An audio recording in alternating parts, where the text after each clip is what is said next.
Let us start Unit 4, Unpaid Seller of Business Law, SOGA. So, here's a unit overview. Right of an unpaid seller against the goods and against the buyer. Against the goods, property in goods has passed to the buyer. Lien, right of lien. Then right of stoppage in transit, right of resale. Property in goods has not passed. If it is passed, it has 3 rights. If it is not passed, it has 4 rights. That is, with withholding delivery, it is added. Like this is a new one. Right of lien, right of stoppage in transit, right of resale. Against the buyer, suit for price, suit for damages, suit for interest, and anticipatory damages are also here. If you can see this anticipatory damages. So yeah, this is the chapter, this is the unit, and let us start with the notes. So this is the unit overview once again. Unpaid seller, section 45, clause 1, its introduction. Then right of unpaid seller, section 46, implications by law. We have 3 points. Against the goods, we have 2 points. Rights against the goods, we have seller's lien, that is section 47. Right of lien, exercise of right of lien, part delivery, that is section 48. Termination of lien, 49, exception. Then right of stoppage in transit, section 50. We have its meaning, forms of delivery, conditions. We have 5 conditions. Duration of transit, section 51. When does the transit comes to an end? We have 7 points. And how stoppage in transit is affected, section 52. Distinguishing between right of lien, right of stoppage in transit, we have 5 points in there. Effect of subsale or pledge of buyer, section 53. An exception where unpaid seller's right of lien and stoppage in transit are defeated, and 2 points are there. Effect of stoppage is there. Then right of resale, section 54. We have meaning and exceptions under the following conditions, that is, goods are perishable nature, intention to rest, and an unpaid seller resells after lien or stoppage in transit expressly reserved in a contract and property not passed to buyer. Then right against the buyer, we have 4 rights, that is suit for price, section 55, suit for damages for non-acceptance, section 56, repudiation of contract before the due date, section 60, suit for interest, section 61, remedies of buyer against the seller, we have 5 rights, damages for non-delivery, section 57, suit for specific performance, 58, that is subject to 4 conditions. Then suit for breach of warranty, section 59, repudiation of contract before due date, section 60, suit for interest. Then we have auction sales, section 64. We have its meaning, then its rules. 6 rules are there. Goods in lots, completion of contract of sale, right to bid may be reserved and sale is not notified by the seller, reserved price, pretended bidding, inclusion of increased or decreased taxes in sale, that is 64A, and its explanation. So let us start with unpaid seller, section 45, clause 1. Seller of goods is deemed to be an unpaid seller who the whole of price has not been paid or tendered, and seller had an immediate right of action for the price when bill of exchange or other negotiable instrument has been received as conditional payment, and the condition on which it was received has not been fulfilled by reason of dishonor of instrument or otherwise. Sellers includes any person who is in the position of the sellers. So basically unpaid seller का मतलब ये होता है section 45 clause 1 के अनुसार कि price उसको या तो थोड़ा उसका पार्ट या तो उसका पूरा, the whole of the price has not been paid और tendered and seller had an immediate right of action of the price, उसको उतना पैसा मतलब जो होल ऑफ द प्राइस है वो नहीं मिला है. अगर कोई बिल ऑफ एक्सचेंज या फिर कोई अगर अलग नेगोशिएबल इंस्ट्रूमेंट है उसके साथ जुड़ा हुआ, कंडीशनल पेमेंट उसमें कंडीशन लिखा हुआ है, जो कंडीशन है उसमें वो जो condition on which it was received has not been, अभी तक कंडीशन फुलफिल नहीं किया गया है, जिसके कारण वो जो चेक है या फिर बिल ऑफ एक्सचेंज है या फिर प्रॉमिसरी नोट है तो वो डिसऑनर हो गया है ऑफ इंस्ट्रूमेंट. और अदरवाइज सेलर इंक्लूड्स कोई भी जो कि एक सेलर के पोजीशन में होता है. Right of unpaid seller, section 46, against the goods होता है और अगेंस्ट द बायर होता है. अगेंस्ट द गुड्स में हमारे पास अगर प्रॉपर्टी पास हो चुकी है बायर को तो 3 आता है राइट्स, लियन, स्टॉपेज इन ट्रांजिट और रीसेल. लियन का मतलब होता है कि पोसेशन में रखना, रिटेन करना, गुड्स को रिटेन करना, और स्टॉपेज इन ट्रांजिट का मतलब होता है रीगेन करना, यानी कि रास्ते में ही रोक देना.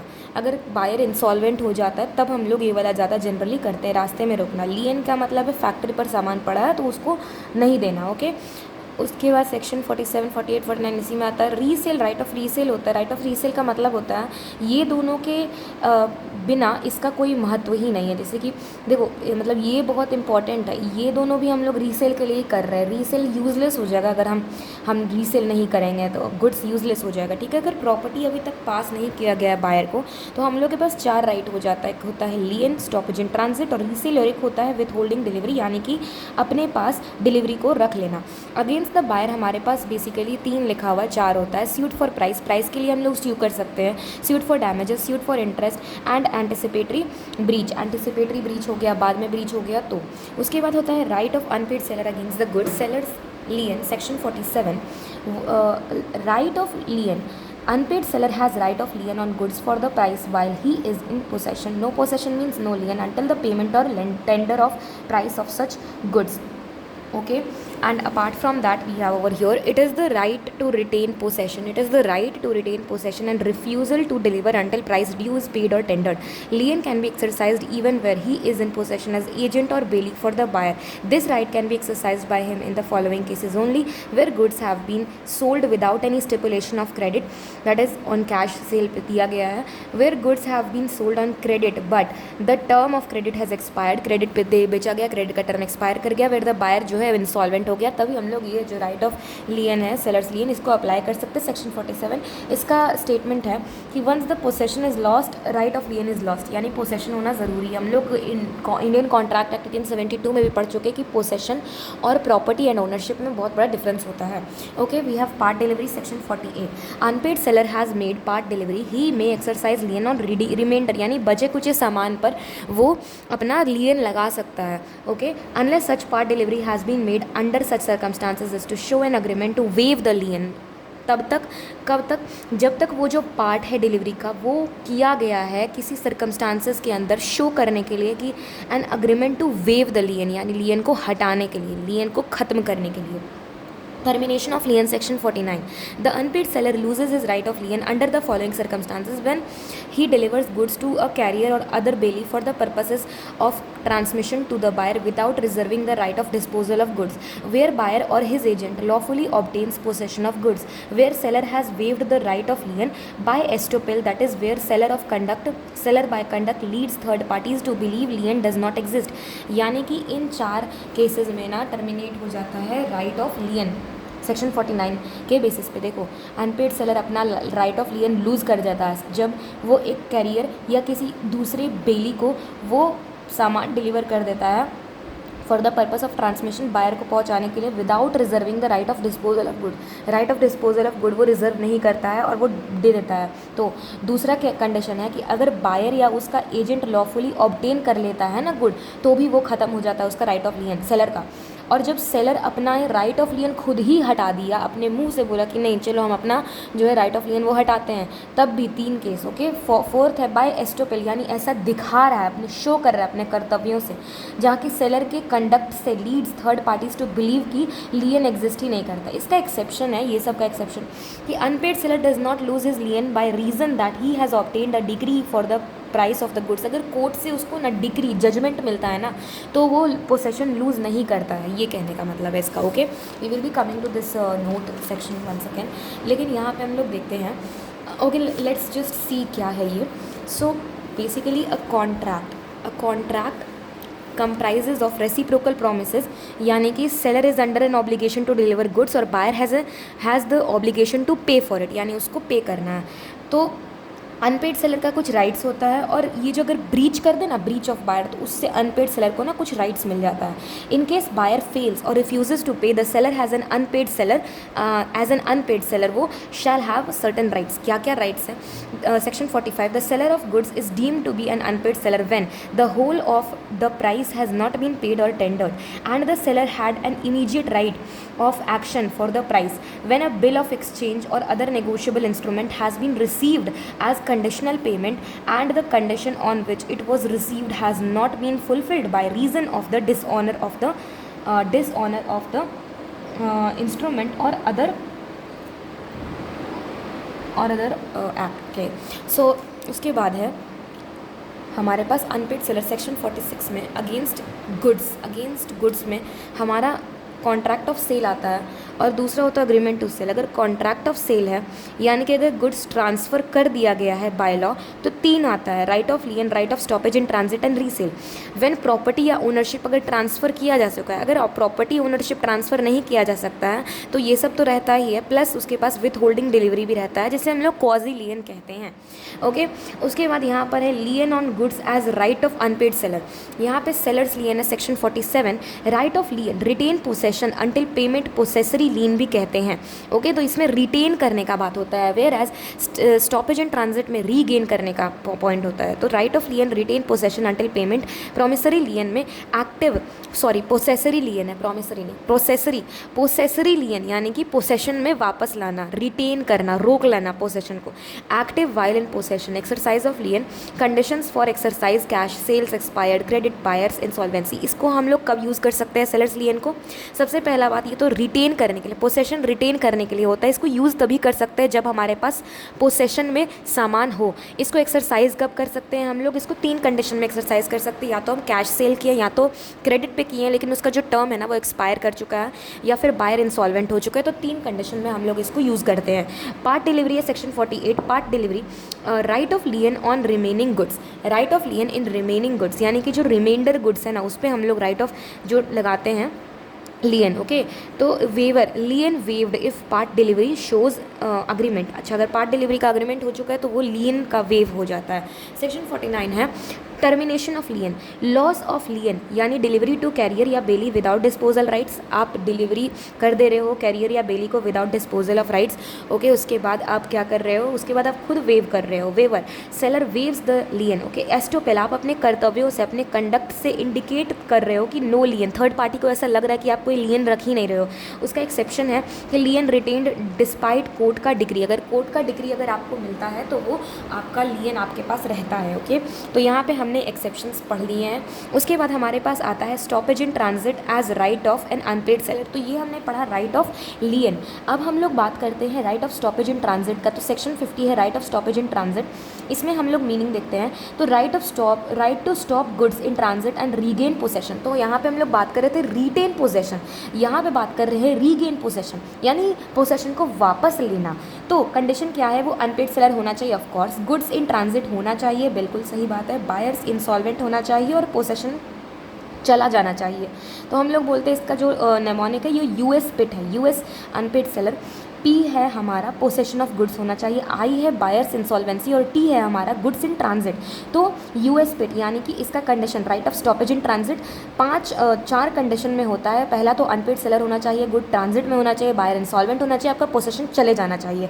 इन केसेस में हम लोग right of stoppage in transit section 50 के अनुसार लगा सकते हैं। एक्सटेंशन ऑफ लियन, ये जो right of stoppage in transit है ना इसको हम लोग एक्सटेंशन कहते हैं of लियन। Right applies even after possession is parted. Possession आपका चला गया फिर भी आपका राइट जो है वो है। ओके, सेक्शन 51 है duration of transit. Transit period from delivery to carrier until buyer और एजेंट टेक्स डिलीवरी, यानी कि जो आपका ट्रांजिट का ड्यूरेशन है ना, आप डिलीवरी कर दी हो कैरियर या फिर किसी डिलीवरी कर दी हो कैरियर से लेकर के अगर बायर या उसके एजेंट तक डिलीवरी पहुँचे तब तक आपके पास समय रहता है। एंड ऑफ ट्रांजिट, ट्रांजिट का ख़त्म कब होता है? डिलीवरी ऑब्टेन्ड बाय बायर या बेली, या तो बायर या फिर बेली उसको रोक लेता है, मतलब डिलीवरी को एक्सेप्ट कर लेता है। Interception, acknowledgement by carrier, wrongful refusal by carrier, part delivery, delivery to chartered ship. तो इन सब केसेस में ना ड्यूरेशन होता है और इन सब केसेस में आपका ड्यूरेशन खत्म हो जाता है। सेक्शन 52 है effecting stoppage in transit. Okay, effecting stoppage in transit exercise कब कर सकते हो? टेक पोसेशन और गिव नोटिस टू कैरियर और बेली। आप पोसेशन ले लो या तो गिव नोटिस दे दो टू करियर और bailee. Notice effective if communicated in time. Notice effective तब रहेगा जब वो टाइम में कम्युनिकेट किया जाया गया हो। तो डिलीवरी, री डिलीवरी यानी carrier must return goods as directed by seller, यानी कि करियर को ना रिटर्न करना पड़ेगा गुड्स जैसा कि सेलर ने बोला है। एक्सपेंसेस जो है वो सेलर द्वारा बॉन्ड किए जाएंगे। तो इफेक्टिंग स्टॉपेज इन ट्रांजिट, जो स्टॉप करोगे ना, जैसे कि आपका गाड़ी चल रहा है, ओके, आपका जो है ये जो आपका जो कैरियर है वो पहुंचा रहा है सामान अपने बायर को, ओके, तो आपने रोक लिया, बीच में बोला कि रुको मत सामान पहुंचाओ। यहाँ से अब वो पीछे वापस चल के आएगा, जो भी खर्चा वगैरह होगा वो सब सेलर क्योंकि रोका है तो सेलर ही झेलेगा। इसी का मतलब है कि आप नोटिस दे रहे हो, आप नोटिस दे रहे हो पोसेशन लेने के लिए, ठीक है। Effective if communicated in time, आप टाइम तक कर दो। यहाँ मतलब मान लो, देखो सिंपल सा बात है, मान लो दिल्ली है, दिल्ली और बिहार से मुझे सामान भेजना है, बिहार से सामान भेज रहे हैं दिल्ली तक, तो उत्तर प्रदेश बीच में आएगा। गाड़ी चला गया है बिहार से, कैरियर जो है मेरा वो ले करके जा रहा है, उत्तर प्रदेश तक पहुंच चुका है, दिल्ली जाने ही वाला है। वहाँ पर हम फ़ोन करके बोल देते हैं कि रुक जाओ, सामान को रोक दो, stoppage in transit I want to apply section 52। तो वो क्या करेगा, वहाँ से वो बीच में रास्ते में, क्योंकि मैंने टाइम में बोला दिल्ली पहुँचने से पहले, दिल्ली पहुँचने से, और जो मतलब दिल्ली पहुँच भी जाता तो भी कोई दिक्कत नहीं है, बाहर के हाथ में नहीं ना आया, बाहर के एजेंट के हाथ में नहीं ना आया, तब से पहले तो उससे पहले जो है मैंने बोल दिया, फ़ोन करके कम्युनिकेट कर दिया कि रुक जाओ, मत सामान भेजो, तो उसने रोक दिया। वहाँ से जो चल के आएगा, जो भी खर्चा वगैरह होगा वो सब कौन झेलेगा, मैं, यानी कि सेलर झेलेगा, ओके। उसके बाद है हमारा स्टिल वैलिड, यानी कि अगर देखो स्टॉपेज इन ट्रांजिट आपने इफेक्ट कर भी दिया है तो भी हमारा कॉन्ट्रैक्ट ऑफ सेल ना वैलिड है। आपको बायर नहीं बोलेगा अरे आपने तो रोक लिया सामान, हमारा कॉन्ट्रैक्ट तो ख़त्म हो गया, ऐसा नहीं होता है, ठीक है। उसके बाद देखो यहाँ पर बहुत अच्छे तरीके से एग्जाम्पल दिया हुआ है, लियन है, goods given to carrier, carrier को मैंने सामान दिया, बिहार में मैंने करियर, अपने करियर को सामान दिया, ओके। अपने करियर को बिहार में मैंने सामान दे दिया। सामान देने से पहले, उस करियर को सामान देने से पहले मेरे पास राइट ऑफ लियन था, राइट टू रिटेन था, यानी कि मैं सामान को रोक सकती थी। बट जैसे ही मैंने बिहार में अपने करियर को गुड्स दे दिया तो वो जा रहा है ट्रक पे, और जो अगर बायर तक रिसीव वो होगा इस प्रोसेस में, इस प्रोसेस में मेरे पास टाइम था बिहार से लेकर के दिल्ली तक। मैंने उत्तर प्रदेश में मैंने रोका, ओके, कि उत्तर प्रदेश में मैंने रोका, stoppage in transit I want to apply section 52, ठीक है। तो उसने जो है रोका और वापस आ गया, तो बस यहाँ तक ही मैं उसे रोक सकती हूँ, क्योंकि अगर वो बायर के पास चला गया, तो बायर के एजेंट के पास चला गया, तो मेरे पास ना SIT है ना लियन है, राइट ऑफ लियन भी खत्म, right of stoppage in transit भी खत्म। इसके बाद ना राइट अगेंस्ट बायर हम लोगों को करना पड़ेगा। ये सब राइट अगेंस्ट गुड्स था, ये हमारा राइट अगेंस्ट हम लोग देखे हैं यहाँ पे property, right against the goods, ये वाला जो चीज़ था ना, ये हमारा राइट अगेंस्ट गुड्स ही था, ठीक है।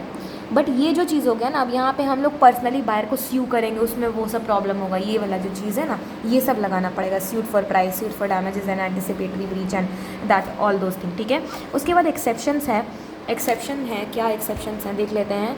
Where unpaid sellers right of lien and stoppage and transit are defeated, यहाँ पर ना डिफीट हो जाता है, एक्सेप्शन है, अनपेड सेलर का राइट डिफीट हो जाता है लियन और स्टॉपेज एंड ट्रांजिट का। देखो यहाँ पर एक क्रूज शिप है, सेलर, ठीक है, ये जो सेलर है ना यहाँ पे इम्पोर्टेड कार को बेचता है, ओके, और एक ये एजेंट को हायर किया गया है, उसको बोला गया है कि ये कार बेचो।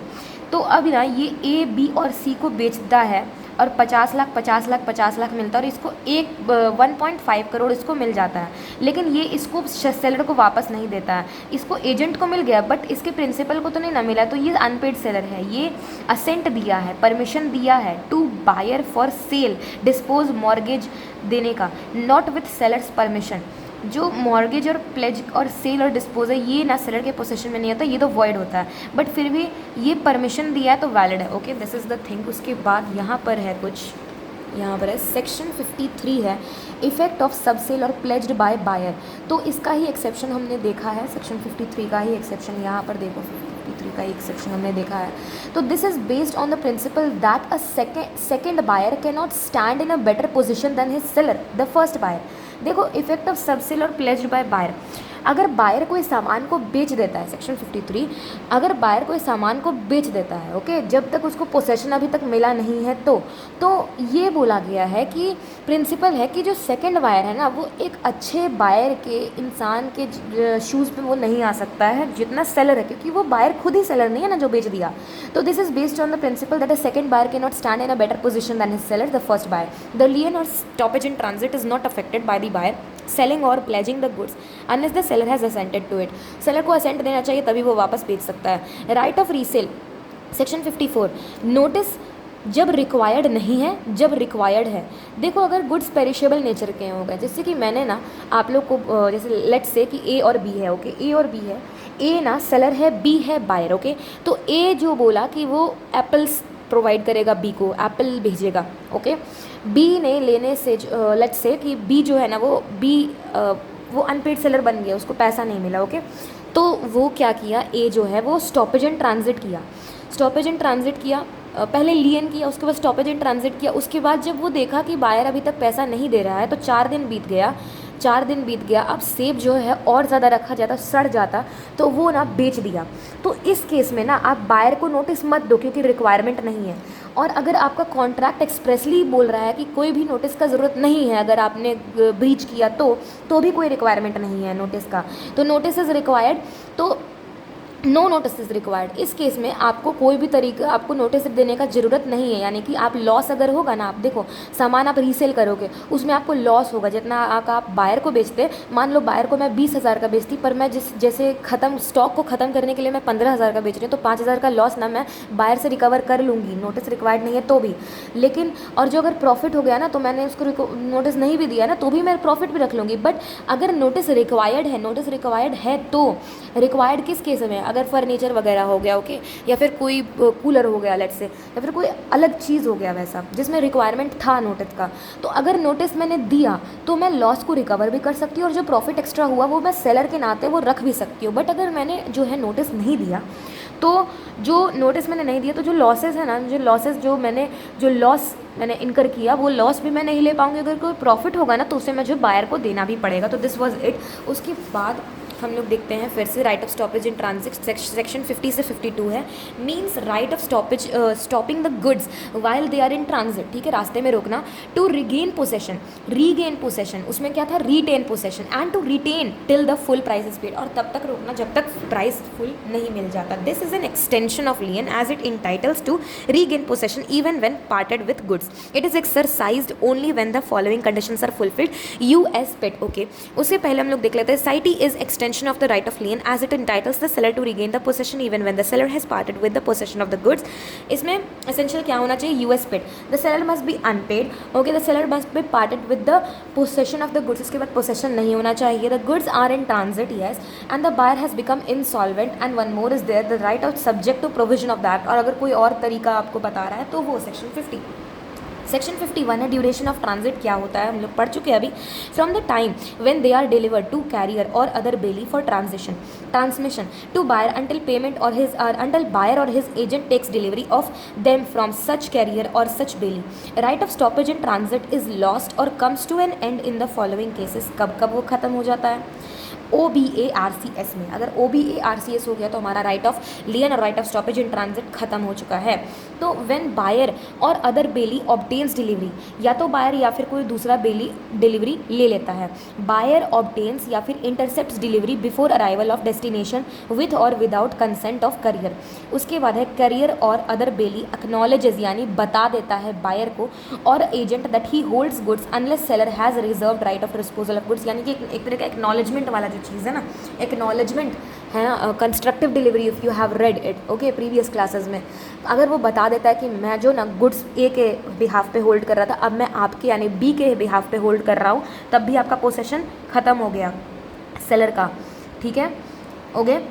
Career wrongfully refuse to deliver the goods, carrier अगर रॉन्गफुली रिफ्यूज़ कर देता है ना डिलीवर करने के लिए गुड्स को टू द बायर, तो भी आपका खत्म हो जाएगा right of stoppage in transit, ठीक है।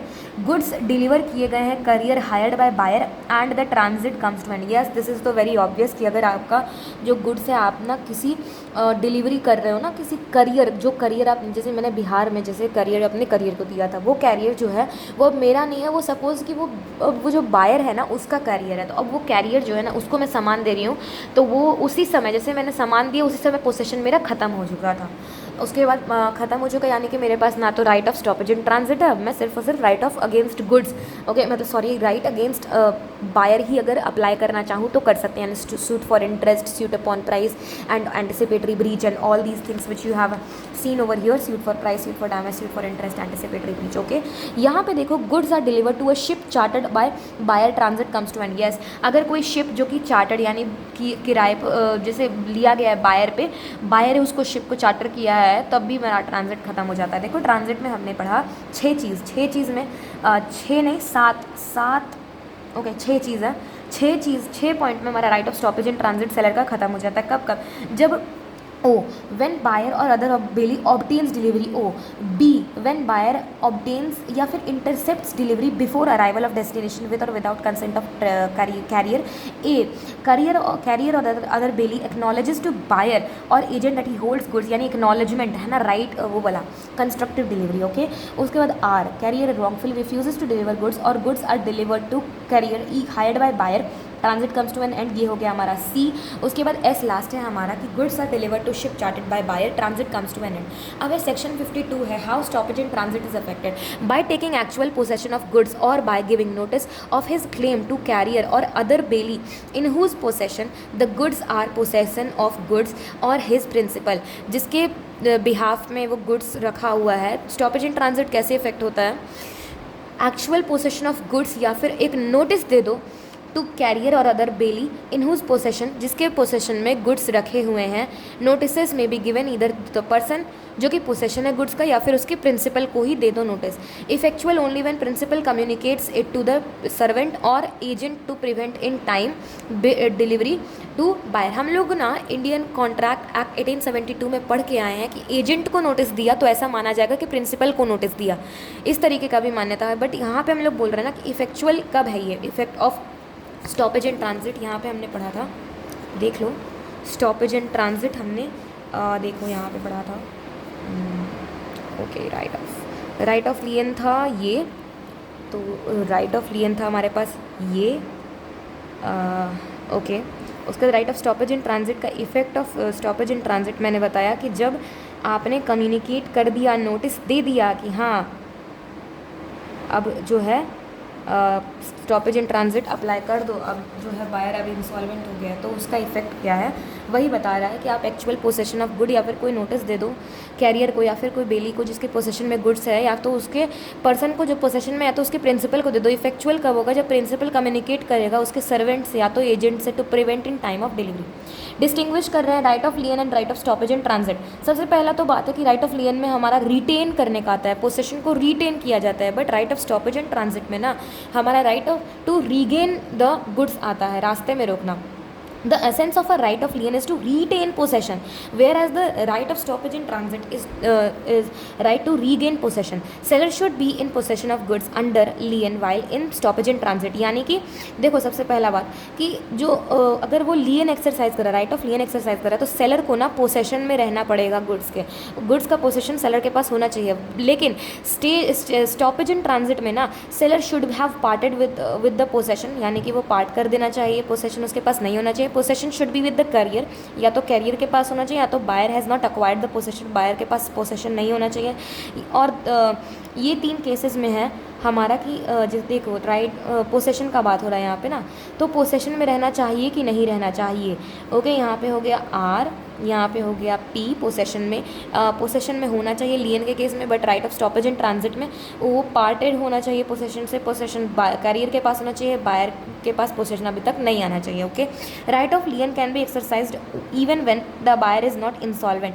राइट ऑफ लियन हम तब भी यूज़ कर सकते हैं जब बायर इंसॉल्वेंट नहीं है, लेकिन right of stoppage and transit सिर्फ तभी यूज़ कर सकते हैं जब बायर इंसॉल्वेंट है. और भी केसेस मैंने बताया है, us pit if you remember, वो सारा कंडीशन होना चाहिए, तो इंसॉल्वेंट का आई हो जाएगा. ओके, उसके बाद है right of stoppage and transit begins when the right of लियन ends. तो कब ये शुरू होता है? जब वो राइट ऑफ लियन खत्म होता है. दस the end of right of lien is the starting point of the right of stoppage and transit. Okay, तो एंड वो करेगा तभी वो स्टार्ट होगा स्टॉपेज एंड ट्रांजिट, तो हो गया बी. ओके, उसके बाद right of lien comes to an end as soon as the goods go out of the possession of the seller, but the rights of stoppage in transit comes to an end as soon as the goods are delivered to the buyer. यानी कि right of लियन ना ख़त्म हो जाता है जैसे ही goods possession, seller के possession से बाहर चले जाते हैं. लेकिन right of stoppage in transit ना तभी ख़त्म होता है जब गुड्स ना बायर को डिलीवर हो जाते हैं. तो कम्स टू एन एंड हम लोग बोलेंगे ई. तो हमने बोला RPIBE. Okay, so RPIBE. So these are the cases जब हम लोग बोलते हैं कि राइट ऑफ लियन और right of stoppage and transit में क्या डिफरेंस है. अपार्ट फ्रॉम दैट यहाँ पे effect of subshell and pledged goods है विच इज़ सेक्शन 53. तो पहली बात तो द राइट ऑफ लियन और stoppage in transit is not affected by the buyer selling और pledging the goods unless the seller has assented to it. This is based on the principle that a third buyer can not stand in a better position than his seller. यानी कि seller ने कहा कि मेरा सामान बेचकर ही मुझे पैसा दे देना.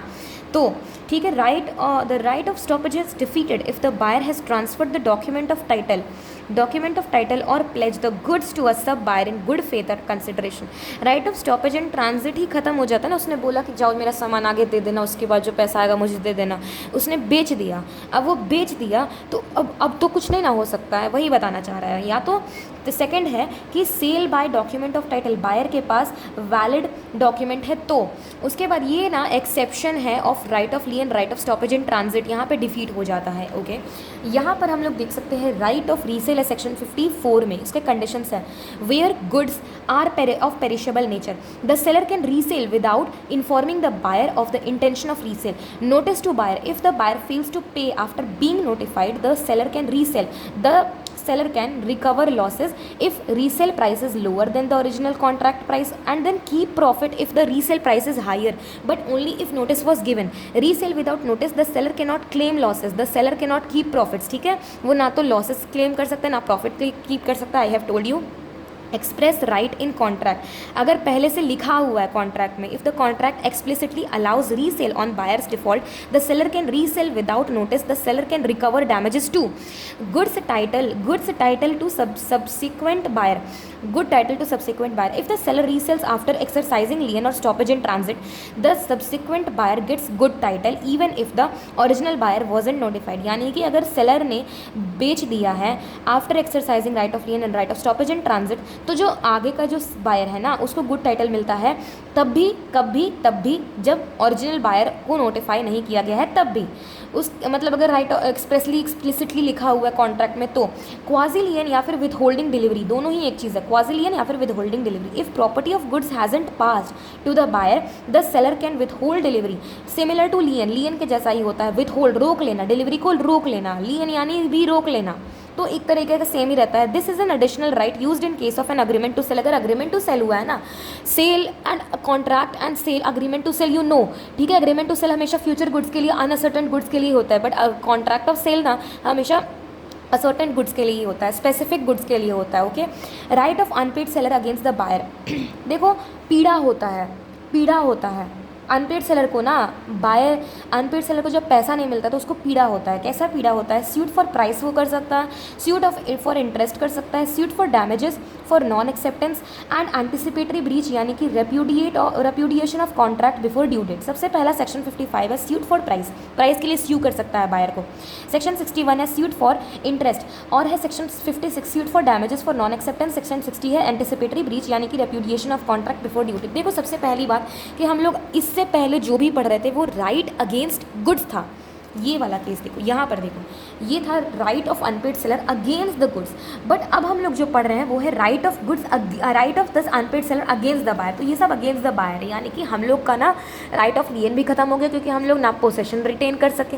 Right of stoppage in transit भी खत्म हो गया कि जो पोसेशन है ना वो चला गया बायर के पास. अब ना वो जो डिलीवरी है वो बायर के हाथों में गुड्स पहुँच गया. तो अब हमारे पास ना बस एक ही केस है कि हम लोग अब बायर को सीधा हम लोग जा करके उस पर हल्ला बोले. ओके, तो basically an unpaid seller can enforce certain rights against the goods as well as against the buyer personally.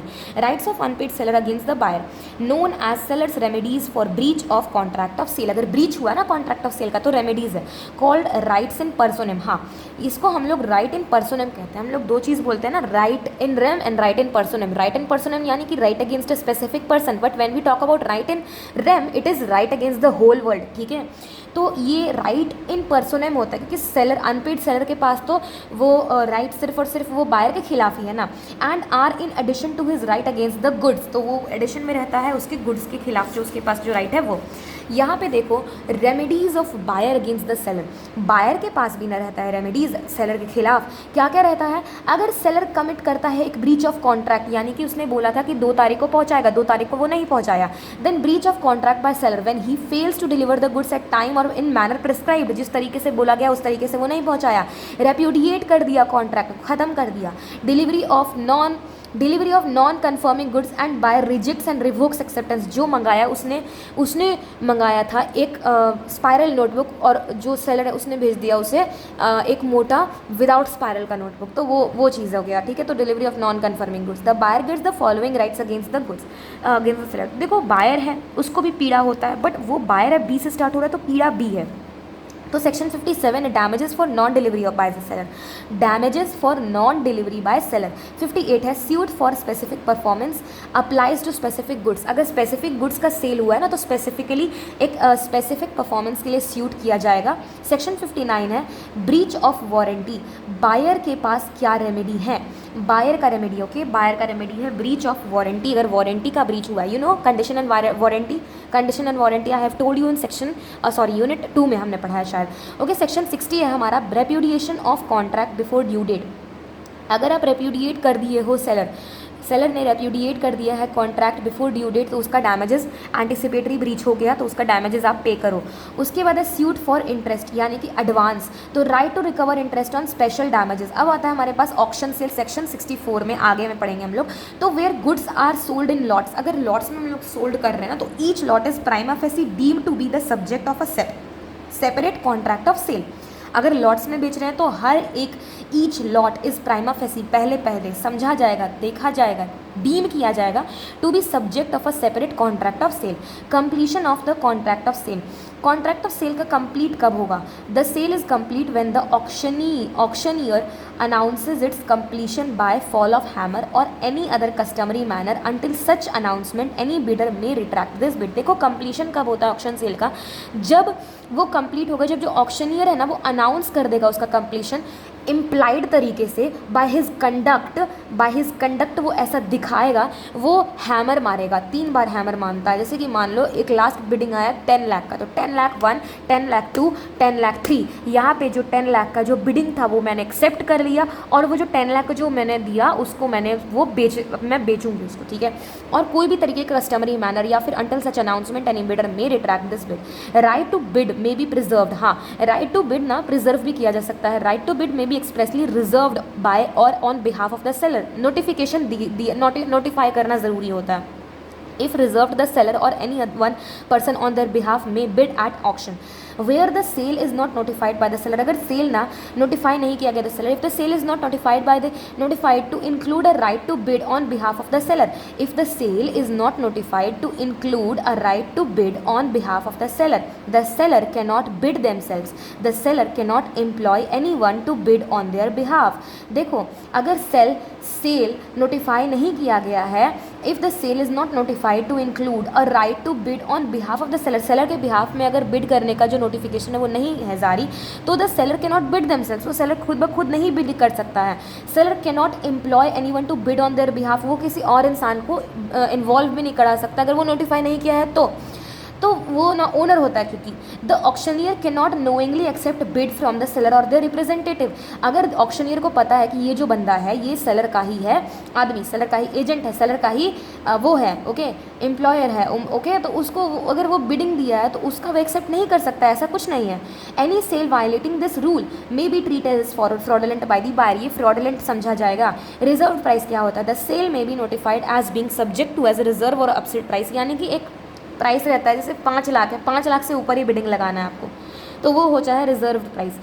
Pretended bidding, आपको प्रिटेंडेड बिडिंग का मतलब समझता है, तो देखो प्रिटेंडेड बिडिंग का मतलब होता है जानबूझ करके, मैं बोल रही 10 लाख 1, 10 लाख 2, 10 लाख 3 बोलने ही वाली थी, तो एक ना सेलर का ही इंसान ना वो जानबूझ करके बोल दिया 20 लाख, सिर्फ और सिर्फ प्राइस को बढ़ाने के लिए, ताकि जो सेलर है उसको ज़्यादा प्रॉफिट हो, ठीक है। तो ये चीज़ अच्छा बात नहीं है, फ्रॉडुलेंट काम है। तो इफ़ द सेलर वो uses pretended bidding to raise the price if the sale is voidable at the option of the buyer, okay.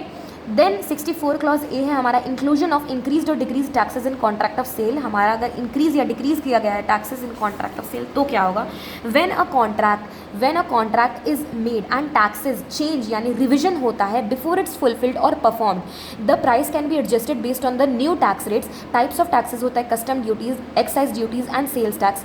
Price adjustment, if taxes increase the buyer pays the higher price, if taxes decrease the buyer benefits from the lower price, ठीक है। अगर tax बढ़ा तो buyer को high price पे करना पड़ेगा, अगर टैक्स कम हुआ तो बायर को बेनिफिट मिलता है लो प्राइस का। अग्रीमेंट का एक्सेप्शन क्या है? Parties can agree not to adjust the price based on tax change. Party agree कर सकते हैं कि इसमें प्राइस का चेंज नहीं करते हैं क्योंकि टैक्स बढ़ा है या तो घटा है। This means the seller can add the increase tax to the price but the effect can be excluded by mutual agreement. Add तो हो जाएगा बट उसका म्यूचुअल अग्रीमेंट से उसका कोई इम्पैक्ट नहीं पड़ेगा। यहाँ पे एक्सेप्शंस में अनपेड सेलर का right of lien and stoppage and transit are defeated. I have told you all these things, ठीक है। तो यहाँ पे हमने पढ़ चुका है। यहाँ पे राइट ऑफ अनपेड सेलर कब ख़त्म होता है, कब ख़त्म होता है। ओके, रेमेडीज हमने पढ़ा है इसके बारे में पीछे में। ओके, आई होप कि ये exceptions where unpaid sellers right of lien and stoppage in transit are defeated, ये वाला चीज़ जो हमने पढ़ा है।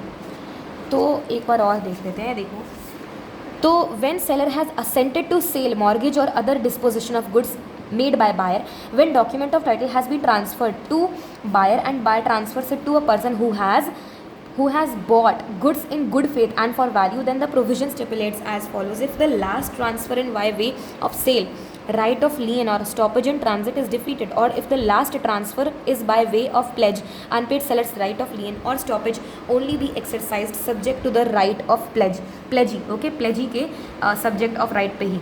however, pledgee may be required by unpaid seller to use other goods or securities of pledger available to him to satisfy his claims in the first instance। effect of stoppage: contract is not rescinded when seller exercises his right of stoppage in transit। contract still remains in force and the buyer can ask for delivery of goods on payment of price। यानी कि वो जो price है वो seller वो करेगा। तो पता ही है। Right of resale section 54, right of resale is valuable because valuable right because without the right of resale other rights are useless. ठीक है, तो राइट ऑफ रीसेल सेक्शन 54 बोलता है if goods are of perishable nature buyer need not be informed of intention of resale where notice is given to buyer of intention to resale and after received buyer fails within a reasonable time to pay और tender the reasonable time to pay और tender the price the seller may resell the goods on resale. Seller entitle है recover the difference between contract price and resale price from the buyer and damages, और उसके साथ retain the profit जो profit extra हुआ तो of resale price is higher then cost price. The above is possible only if notice, अगर notice दिया गया है तभी वो पॉसिबल है। इफ नीडेड विदाउट नोटिस, अगर नोटिस नहीं दिया गया है तो seller can not recover the loss और resale. Also profit is if any be return to the original बॉर। इसका एक्सेप्शन क्या हुआ? अगर पेरिशेबल गुड्स अगर नोटिस रिक्वायर्ड नहीं है, अगर पहले से एक्सप्लिसिटली कॉन्ट्रैक्ट में लिखा गया है कि अगर ब्रीच होता है तो हमें नोटिस देने का जरूरत नहीं है, हम रीसेल कर देंगे। ओके, ये दो कंडीशन में अगर आपने जो है नोटिस क्योंकि नहीं दिया, तो नोटिस नहीं दिया तो कोई ज़रूरत भी नहीं था, तो आप ये जो दो चीज़ें, लॉस हुआ तो लॉस भी आप रिकवर कर सकते हो, प्रॉफिट हुआ तो आप रख भी सकते हो। तो इसका एक्सेप्शन वो चीज़ हो गया। Subsequent buyer acquires good title against original buyer despite the fact that the notice of resale has not been given by seller to the original buyer. देखो, अगर ओरिजिनल बायर को ना अगर देखो ओरिजिनल बायर को अगर नोटिफाई नहीं भी करता है तो भी जो एक सब्सिक्वेंट बायर है ना उसको एक अच्छा टाइटल मिलेगा, गुड टाइटल मिलेगा, किसमें तो ओरिजिनल बायर। ठीक है, good title to subsequent buyer. Seller is said to have reserved the rights of resale if it is expressly agreed between the parties that in case of buyers default in payment seller will resale the goods. Also no need of notice is required in resale and also entitled to recover damages without notice. ठीक है, अगर कोई notice required नहीं है resale का तो वो recover करेगा डैमेजेस को भी और प्रॉफिट को भी वो रख लेगा एक्स्ट्रा जो होगा। क्वाजी लियन है if property in goods has not pass to buyer, अगर प्रॉपर्टी नहीं पास किया गया बायर को, unpaid seller has an addition to his remedies a right of withholding delivery of goods. This right is also called quasi lien. This is an additional right in use in case of agreement to sell. Agreement to sell के case में ही हम लोग quasi lien यानी कि right of withholding delivery of goods रखते हैं। अगर प्रॉपर्टी ना पास नहीं किया गया है बायर को अब तक तो अनपेड सेलर के पास ये सब राइट होता है अगर अग्रीमेंट टू सेल है तो। Right of unpaid seller against the buyer section 55 से लेकर के 61 है हमारा पीड़ा।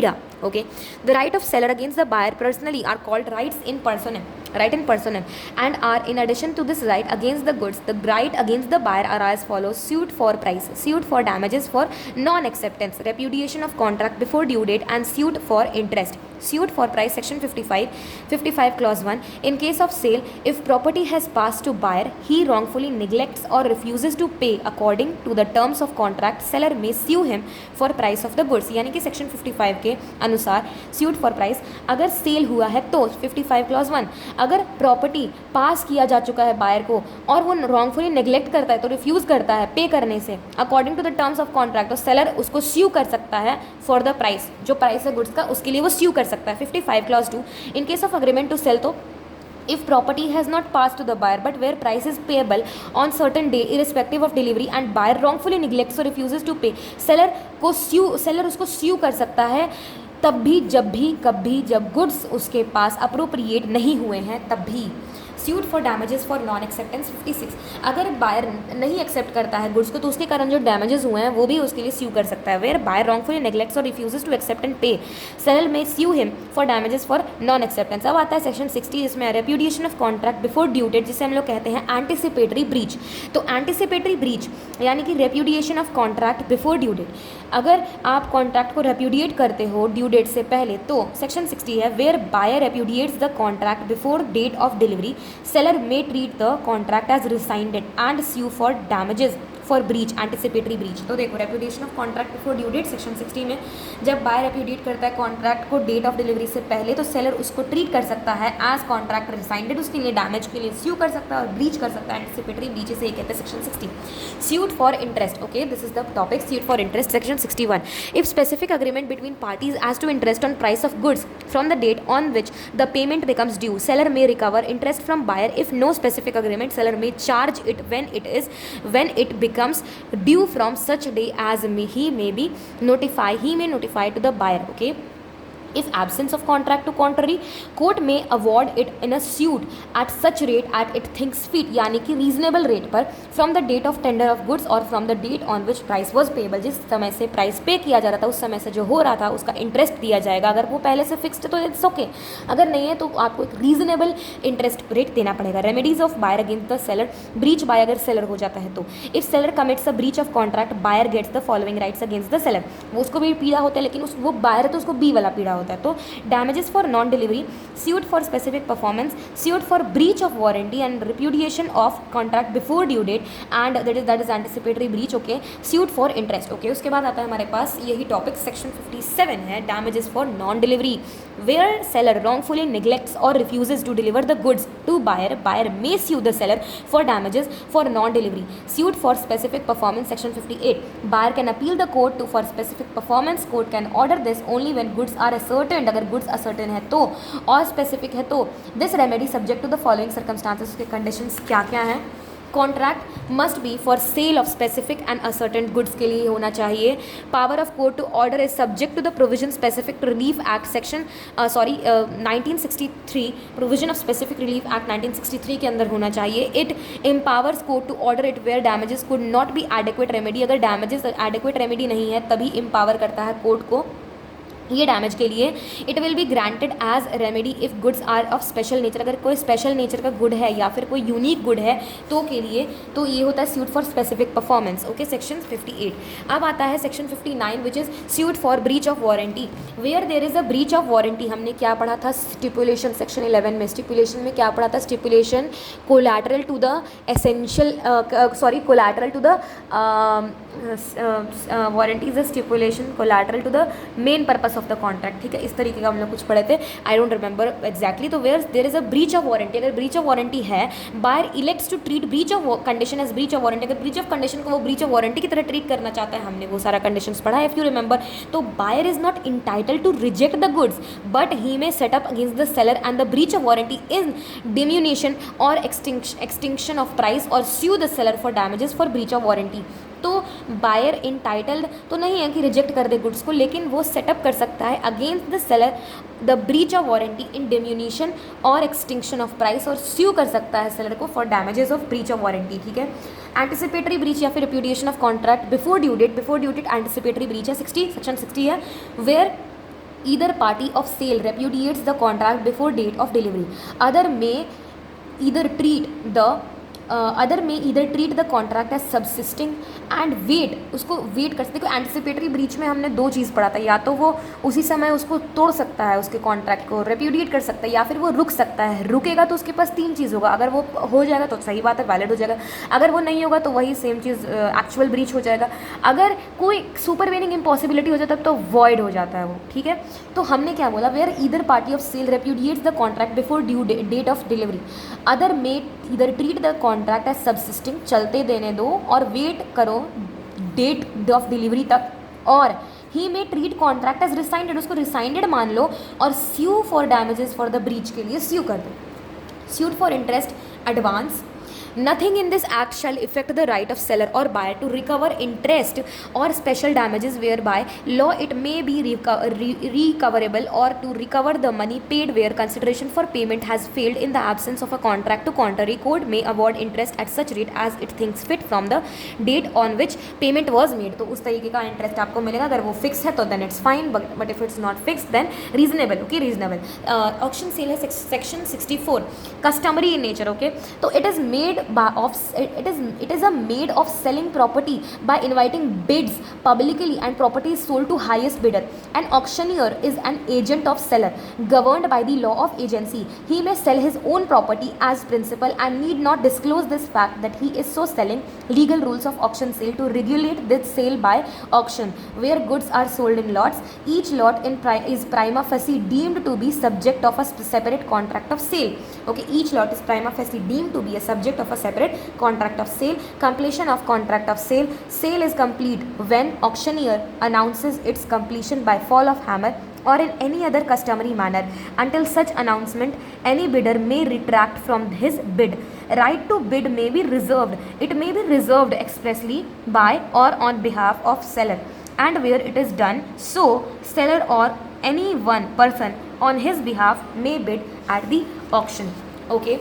Then we have D, where the sale is not notified by the seller, where sale is not notified, it shall not be lawful for seller to bid himself or to